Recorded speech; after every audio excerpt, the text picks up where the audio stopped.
Guys आप सब कैसे हो। आज हम दिखाने वाले हैं हमारे भाई को। चलो हम दिखाते हैं हमारे भाई को। ये है हमारा भाई और वे ओपड़ी जा छपा कर पा लेवा।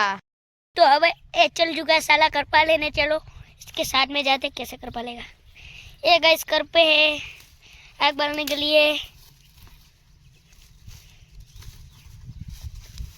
अबे जल्दी ले यार। चलो तो वीडियो यहाँ से कट कर दे, आग बाल का दिखाएंगे। चलो बाय बाय। सभी परवीन ने ले लिए कर पे, देख सकते हो आप तुम। चलो तो अब आग बाल के दिखाते। चल परवीन। तो अभी ये पतंग लेने जा रहा है और बालने का है। चलो अबे दौड़ रहा तो छोड़ दे। हाँ गाइस ये पतंग है। अबे जल्दी काट। चल भाई सब इसको भाग ले साले, पक्षियों का नुकसान करता है गाइस, इसलिए हमने इसको भाग दिया। साले को बालना का है साला। चले चूल्हे में अब हमने बाल दिया, आग बालने के लिए। अब इसको आग में मिटाएंगे साले को।